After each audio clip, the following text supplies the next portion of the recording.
Hello friends, good morning. এইমাত্র ছেলে স্কুলে বেরিয়ে গেল। আর আজকে সকাল সকাল আমি একটা কাজ করেছি। সেটা হলো বেশ সকালবেলা উঠে ছেলে টিফিন বানিয়ে আজকে মাথায় দই দিয়ে নিয়েছি। কারণ হলো গিয়ে কদিন ধরেই না ভাবছি দেবো, কিন্তু না দিয়ে ওঠা হচ্ছে না, সময় পাচ্ছি না বলে। তাই কালকে না আমি শ্যাম্পু করেছি।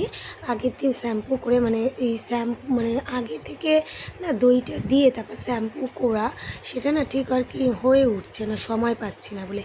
তাই আমি না ভাবলাম কি যে আজকে আগের দিন আমি শ্যাম্পু করে তারপর নেক্সট দিন আমি দইটা দেবো।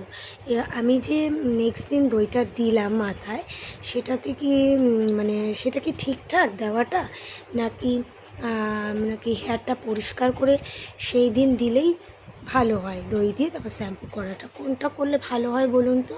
নাকি শ্যাম্পু করার পর নেক্সট দিন দইটা দিলে, যেরকম আজকে আমি করেছি, সেইটা করলে ভালো হয়? আমি না সেটাই ভাবছি। তো যদিও কোনো দিন এইভাবে আর কি দইটা দিইনি, দিনের দিনই দিয়ে নিই, কিন্তু সময়ের জন্য হয়ে উঠছে না। তাই আজকে কালকে আমি শ্যাম্পু করেছি আর আজকে আমি দইটা দিয়েছি। তাতে কি হেয়ারের কাজ হবে? একবার যদি পারেন একটু জানালে ভালো হয়, যদি আপনারা জানেন তো জানাবেন। আর তাই সকাল সকাল দিয়ে নিয়েছি, দিয়ে ছেলেকে রেডি করেছি। তাই এখন রান্নাবান্না করতে যাবো, বিছনাপত্র গুছাবো, সব কাজ বাজ করবো।